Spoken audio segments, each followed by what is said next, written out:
pray, watch this video and share this video to the appropriate authorities. Yesterday, Sunday, being the 26th day of July, I entered the public transport from Country Home Junction, Sapele Road, heading towards Ring Road. And then when we immediately passed the Kada Cinemas, we saw a checkpoint. They are usually there. You and I know they are usually there. Most times they are there on Sundays, in the evenings. You know, they're just there doing their thing. So we got there, and then one officer asked the driver to slow down. And when he looked inside, he saw myself and some other guys. And then he said the bus should be parked. We parked the bus, and he said everybody should come down, that they are doing stop and search. So, okay, no problem. Law-abiding citizen, I came down, no questions asked. They have to do their job. So they asked some few persons questions in the vehicle. They gave them their answers, and then they said those ones should enter inside the bus. Then they look at myself and some other guys. They pointed, you. Go and meet that other officer. We went on the other side. We met the officer. And the officer said, enter this vehicle. Mind you, this is not the first, second, third, or fourth time. Yesterday's experience is actually the 5th time I am experiencing this same thing, in the same manner, in the same order, in the same spot. That place, several times I have been picked up by the police. They will tell us to enter a vehicle straight. So I already understand the whole process, and I don't, because all the times I've been to the station, they've checked my phone. They will always clear me because, of course, I have nothing to hide. I'm not a fraudster. I'm not a kidnapper. I'm not a criminal. I'm not a thief. I'm not a cultist. So whenever they do it, I just enter. But inside of me, I'm pained because at the end of the day, they are going to end up wasting my time and my transport money. There was another guy that was asking a question, why are we entering the vehicle? The officer was just saying, enter this vehicle, enter the vehicle. Okay, you don't want to enter the vehicle. Look, it was a simple question, harmless question. I wasn't even the one that asked, but somebody asked a question, and then they were forcefully, they bent his head, push him inside the motor, say, enter the motor, keep quiet, shut up. Like, I don't understand. Look, with all due respect, the Nigerian police is the most unprofessional police force in the entire universe. But you see the ones in Edo State and the ones in Benin City, especially those ones that are mounting roadblocks and checkpoints at that Sapele Road just immediately after Kada Cinemas. Those ones, in fact, they are not humans. Let me put it that way. They are not humans. They bent his head, forcefully made him to enter inside that vehicle, and then that was how we went to their station. We go to the state CID headquarters. They started doing some checks. First of all, we were introduced to the head of anti-cultism unit. He introduced himself. I know their names, but because of the apology that APAC gave me, and truly, I accepted that apology. I'm not going to be mentioning names. I know the names of the officer that brought me to the station, and also the name of the head of the anti-cultism unit, but I'm not going to say anything. I'm not going to say his name. So they introduced us to him, and then he said he's the head of anti-cultism unit, that they want to profile us. They want to check us for whether we are fraudsters, we are kidnappers, we are cultists. That's, so I just kept quiet all through. I did not make any altercation. I did not argue with them. I did not fight with them. I was putting on this shirt, so if anybody was there, they will remember. That's why I wore this shirt again today, so that they would remember that, oh, this is the same guy they picked up yesterday. So they checked the first person, they checked the second person. Some of them actually, they were said to be into fraud, this as a work and all of those things. Good and fine. Some safe, they said they found traces of cultist-related stuff on their phone. So those ones were just put aside and all that. So it got on my turn. They asked me to open my phone. The officer that brought me to the station asked me to open my phone. So I collected my phone. So by the time I put my phone on my face like this, the Face ID fade. So it didn't open. So I decided to say, okay, because there were people all around, people I don't even know, not just officers, like the people that were brought into the station, they are just normal civilians. I can't be opening my phone with my password in presence of everybody. So I had to tilt my phone to my face, swiped up, and I started punching in my PIN. The next thing I saw was a dirty and resounding slap on my face here by that same officer that brought me to the station.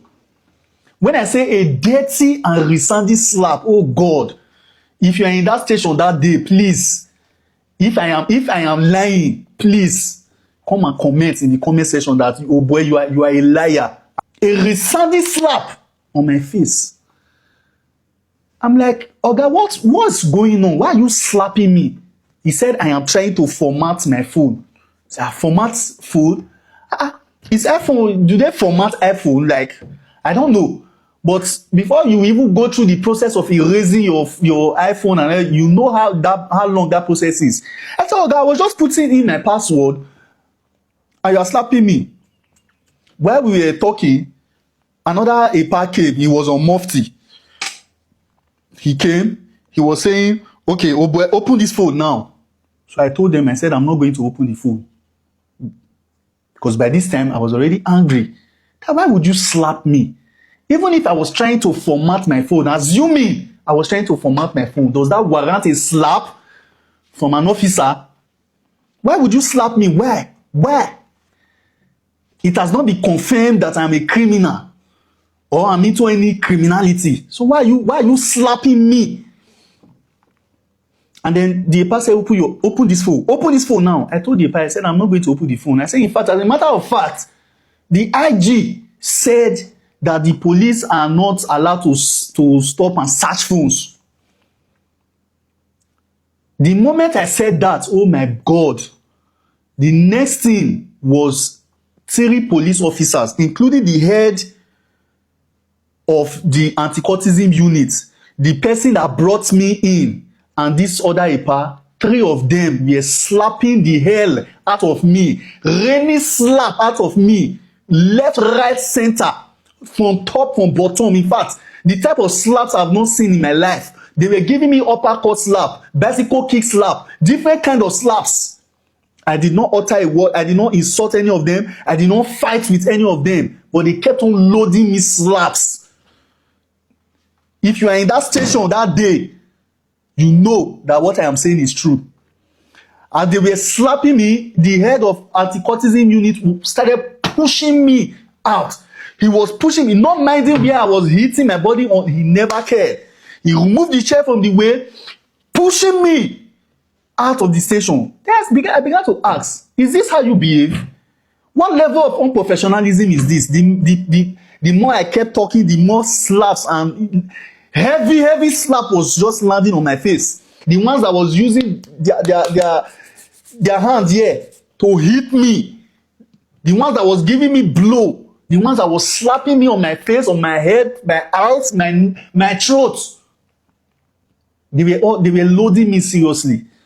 And I told them, I said, what level of unprofessionalism is this?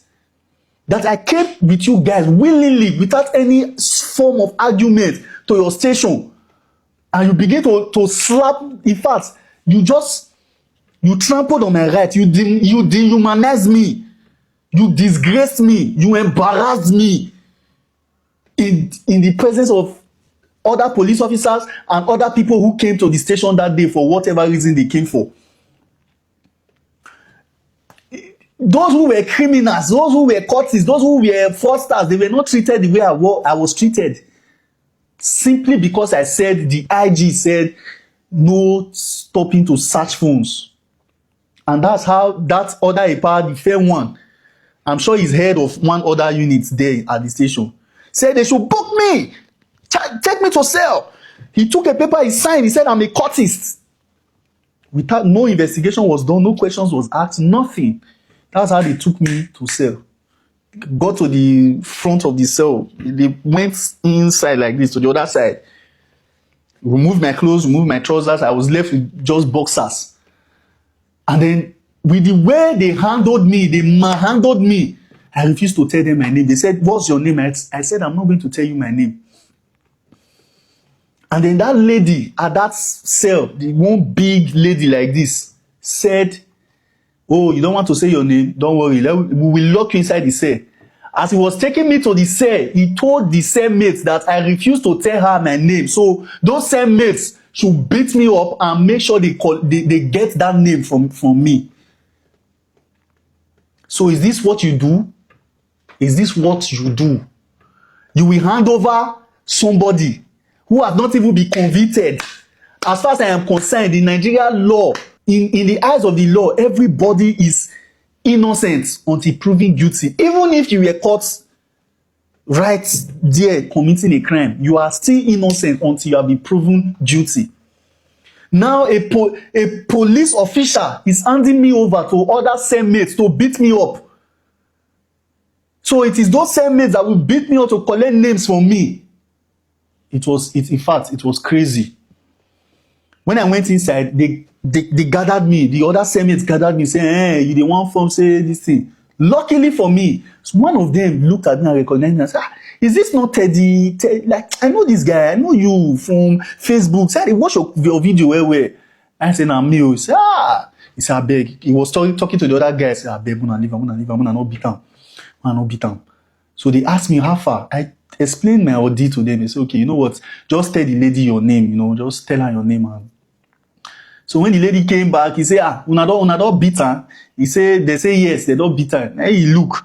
He said, the body still neat now. This una not touch her now. Beat her. They say they don't beat her. Okay. I gave her my name. I don't know what they went to do with the name and everything. Then I stayed there for some time. Then that lady and one other lady again came, seated here. I said, yes. I went to meet them. What for? I explained. Then they were saying, no, what the IG said is that the police are not allowed to stop you on the way to search your phone on the way. That is why their officers will bring us to the office, that they can search your phone in the office. Then I asked her a simple question. If that is the case, why didn't the police officer tell me the time I made that statement? Maybe I was wrong. Maybe I did not understand what the IG said. Is it not your duty as police officer to explain further, to say, oh, Mr. Man, that law you are quoting, the IG said, it is true, the IG said this, but that is if we meet you on the road. But when we bring you to the station, we are allowed to search your phone. Instead, you are replying what I said to me with slaps, with beatings, serious beating, no jokes, serious beating.